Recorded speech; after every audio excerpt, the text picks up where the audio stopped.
Bonjour Laurent Goater, conseiller des Français de l'étranger, président du Conseil consulaire. Euh, on vous reçoit pour les vœux, pour les traditionnels vœux à nos compatriotes.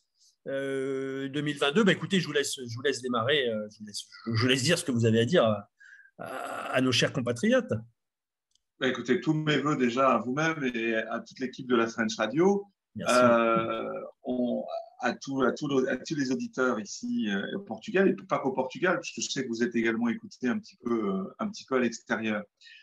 Alors, deux choses importantes, évidemment. La première, parlons du Portugal, parlons de la situation sanitaire et puis économique, puisque ça a quand même des conséquences très importantes. Donc, en soi, évidemment, c'est que la bonne gestion sanitaire qui existe aujourd'hui au Portugal puisse nous permettre de déboucher sur beaucoup plus de liberté que nous en avons aujourd'hui et surtout permettre à nos commerçants de reprendre un petit peu de l'activité. On voit malheureusement beaucoup de restaurants un peu vides actuellement.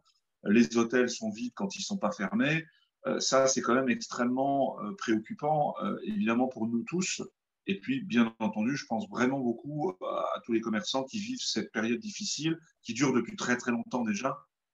Et donc, mon premier souhait, c'est véritablement que la situation sanitaire et économique s'améliore et que tout le monde puisse avoir à nouveau une vie beaucoup plus libre et beaucoup plus insouciante que ce que nous avons vécu ces dernières 2 années déjà. Ouais. Et sinon, sinon, 2022, c'est difficile de l'aborder sans parler politique. Il y a quelques échéances au Portugal et en France. Euh, Alors, Quelle voilà, est absolument. l'influence Alors, de tout ça à l'échelon des Français de l'étranger? Est-ce qu'il y a un engagement? Comment ça se passe? Expliquez-nous.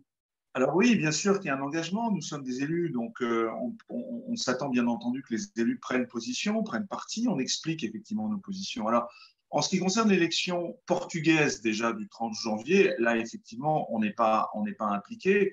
Non. Je n'ai pas la nationalité portugaise.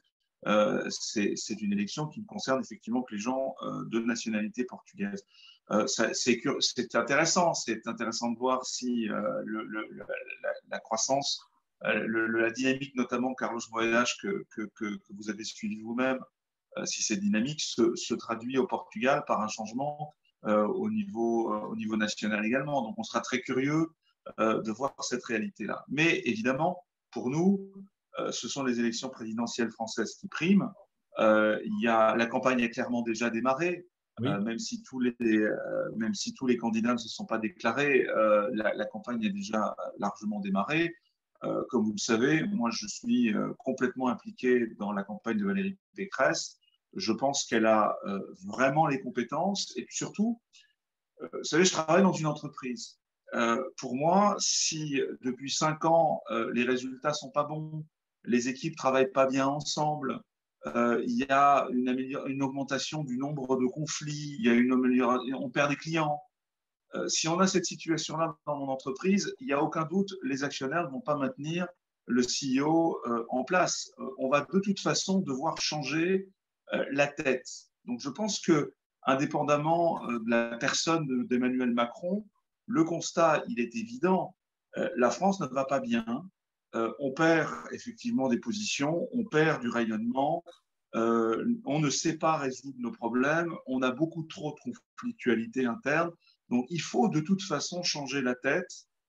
C'est absolument central. Et donc, à partir de l'instant où on change la tête, il faut se questionner surtout, tous les électeurs, quelle est la personne qui a effectivement les meilleures capacités pour remettre la France sur les rails et en 5 ans, faire des choses très différentes de ce qui ont été faites depuis 2017. Eh bien, écoutez, c'est très clairement énoncé. Je vous remercie beaucoup, Laurent Goater. Recevez aussi nos voeux. Et bien sûr, on adresse tous nos Merci. voeux à toute la communauté francophone et à tous nos éditeurs. À très bientôt. Merci, Laurent. À bientôt, Jean-Guillaume. La French Radio. Portugal.